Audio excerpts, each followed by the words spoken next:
आप देख रहे हैं योर मनी। हेमंत रुस्तगी के हमारे साथ बने हुए आपकी सभी क्वेरीज को आंसर करने के लिए। बात करते हैं कुछ और व्यूअर्स से और अगले व्यूअर प्रेम हमारे साथ कनेक्टेड हैं। प्रेम पांडे। प्रेम नमस्कार, बताइए क्या सवाल है आपका। एक्चुअली मैम मुझे SIP इन्वेस्ट करना है, पर अभी तो मैं कर नहीं रहा था। तो 15 साल का है, 6,500 में मंथली में पे कर सकता हूँ और 10th 10th के अब चलेगा 10th तक। ओके, 6,500 से 10,000 तक SIP कर लेंगे। शुरुआत 6,500 से करना चाहते हैं। 15 साल में 1 करोड़ का टारगेट है, correct Prem? Yes ma'am, yes ma'am. Okay, बताइए हेमंत जी क्या सजेशन इनके लिए। देखिए, अगर मैं जैसा उन्होंने कहा कि अभी जो करंट इन्वेस्टमेंट है वो कर सकते हैं, वो 6,500 पर मंथ। इनका जो टाइम होराइजन है वो 15 साल का है। तो अगर हम 12% का रिटर्न मान के चले इनके, तो मुझे लगता है करीब करीब 31 लाख का इनका कॉर्पस बनेगा। इनका जो टारगेट है वो 1 करोड़ का है। तो जाहिर सी बात है, काफी बड़ा गैप है। जितना पैसा वो एक्यूमुलेट करना चाहते हैं और जितना इस इन्वेस्टमेंट से कर पाएंगे। अच्छी बात यह है कि जैसा उन्होंने कहा, इनके पास फ्लेक्सिबिलिटी है कि वो थोड़ा रिटर्न जो इन्वेस्टमेंट अमाउंट को बढ़ा सकते हैं। तो इनके पास 2 तरीके हैं अगर इनको अपना लक्ष्य 15 साल में पूरा करना है तो। एक तो या तो इनको अपनी जो इन्वेस्टमेंट अमाउंट है उसको 20,000 करना होगा पर मंथ। अगर वो उनके लिए पॉसिबल नहीं है तो एक और तरीका है जो मुझे लगता है वो काफी एफिशिएंट तरीका है, वो जिसको हम कहते हैं स्टेप अप SIP। यानी आप हर साल अपनी SIP अमाउंट को बढ़ाइए। तो अगर ये अपनी इन्वेस्टमेंट को करीब 18% से बढ़ाते हैं हर साल, तो ये अपना 1 करोड़ का कॉर्पस जो है बना पाएंगे।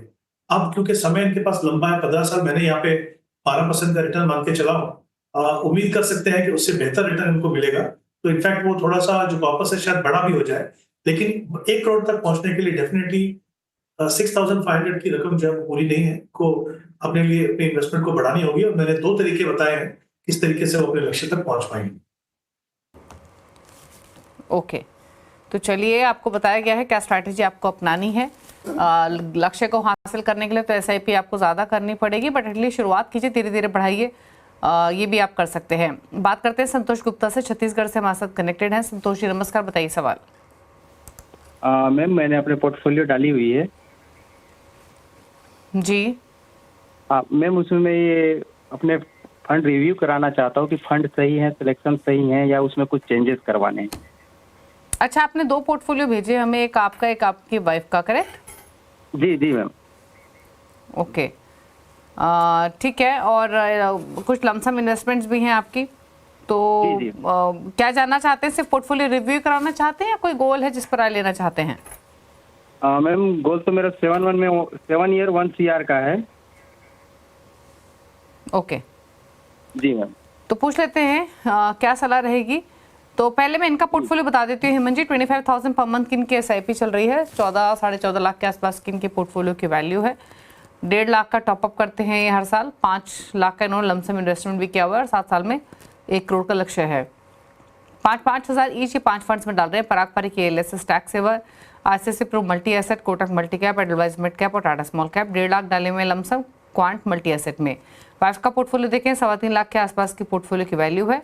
11,000 की SIP है। लमसम डाले हुए ICICI प्रो लिक्विड में। इसके अलावा 5,000 HDFC फ्लेक्सी कैप में, 3,500 मोतीलाल ओसवाल मिड कैप में और 2,500 बंधन स्मॉल कैप में। बताइए दोनों पोर्टफोलियोज पर आपकी राय। देखिए, पहले इनके खुद की पोर्टफोलियो की बात करते हैं। तो आई थिंक ब्रॉडली मैं कहूंगा कि इन्होंने जो फंड चुने वो अच्छे हैं। जो मैं देख पा रहा हूँ उनके पोर्टफोलियो में वो 2 मल्टी एसेट फंड्स हैं। ऑब्वियसली मल्टी एसेट फंड एक अच्छा एडिशन हो सकता है even for a long term investor. But यहाँ पे 2 मल्टी एसेट फंड देख रहा हूँ मैं। एक ICICI का मल्टी कैप फंड और एक पॉन्ड मल्टी कैप फंड है। तो मुझे लगता है एक मल्टी एसेट फंड रखिए आप अपने पास, और जो पॉन्ड मल्टी एसेट फंड है उसकी जगह में अगर आप एक large and mid cap fund है, जो कैटेगरी मुझे लगता है आपके पोर्टफोलियो में मिसिंग है। उनमें 2 फंड्स की हमने पहले बात की थी, HSBC लार्ज एंड मिड या तो Motilal Oswal large and mid. उन दोनों में से एक फंड आप ले सकते हैं। तो मुझे लगता है वो कहीं ना कहीं आपके पोर्टफोलियो में थोड़ा कंप्लीट भी करेगा और जो ओवरलैप जो है थोड़ा सा वो भी आपके पोर्टफोलियो में कम होगा। इन्होंने कहा कि 5 लाख रुपए एडिशनल इन्वेस्ट करना चाहते हैं। तो जाहिर सी बात है कि एडिशनल जो आपके जो अभी जो एग्जिस्टिंग फंड्स हैं उनमें, जैसा मैंने कहा आपको कि फंड्स आपके अच्छे हैं तो उन्हीं में आप इन्वेस्ट कर सकते हो। तो एक हमने जैसे ICICI मल्टी एसेट फंड है, वहां पे आप 1.5 लाख रुपए इन्वेस्ट कीजिए। कोटक मल्टी कैप फंड है आपके पास, इसके बारे में पहले भी हमने बात की कि काफी अच्छा फंड है, तो उसमें आप 2 लाख रुपए इन्वेस्ट कर सकते हैं। और अगर आप इन 2 large and mid cap fund जो मैंने बताया आपको, अगर उनमें से कोई भी एक फंड चुन रहे हैं तो 1.5 लाख रुपए आप उसके अंदर इन्वेस्ट कीजिए। मुझे नहीं लगता कि आपको इस समय पे जिस तरह का आपका पोर्टफोलियो है उसको देखते हुए कोई भी नए फंड को आपको ऐड करने की जरूरत है। अब मैं इनके वाइफ के पोर्टफोलियो को अगर मैं देखूं तो आई थिंक ब्रॉडली जो इक्विटी फंड है इनके पास वो बिल्कुल सही है। जो मैं देख पा रहा हूँ इनके पोर्टफोलियो में वो ये है कि लिक्विड फंड में 1 लाख रुपए इन्वेस्टमेंट है, जो एक सिग्निफिकेंट पार्ट है इनकी टोटल इन्वेस्टमेंट का।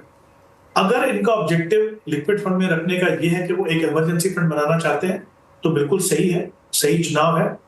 जब आपका इमरजेंसी फंड का टारगेट पूरा हो जाए तब वहां से आप उतना पैसा छोड़ के बाकी जो फ्रेश पैसा है वो आप वहां पे इन्वेस्ट करना शुरू कर दीजिए। या अगर ऐसा नहीं है, आपकी ऑब्जेक्टिव अभी भी लॉन्ग टर्म है, तो फिर डेफिनेटली आपको एक इक्विटी फंड में इन्वेस्ट करना होगा क्योंकि समय है आपके पास। यही 2 फंड जैसे मैंने कहा लार्ज एंड मिड कैटेगरी में, एक फंड आप अपने पोर्टफोलियो में ले सकते हैं, दूसरा फंड अपनी वाइफ के पोर्टफोलियो में ले सकते हैं। तो इस तरह से मुझे लगता है आपका पोर्टफोलियो कंप्लीट होगा।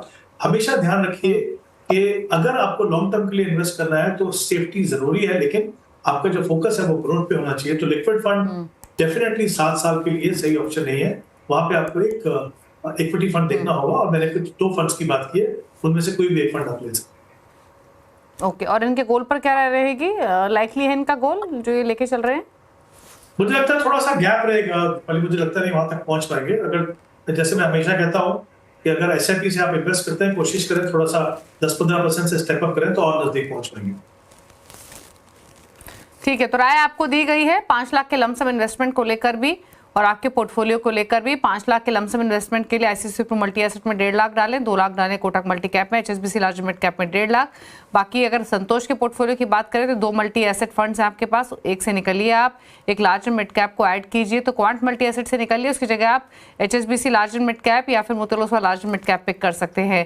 वाइफ के पोर्टफोलियो को देखें तो फंड सिलेक्शन सही है, इन्वेस्टेड रहिए। लार्ज मिड कैप एक कैटेगरी ऐड कर सकती है, 2 नेम्स ऑलरेडी आपको सजेस्ट किए गए हैं जिसमें एचएसबीसी लार्ज मिड कैप और साथ ही Motilal Oswal large mid cap है। चलिए सवाल तो इतने लेंगे, लेकिन अब पूछ लेते हैं हेमंत जी के टॉप 4 फंड्स। हेमंत जी बताइए आपकी टॉप पिक्स कौन सी हैं?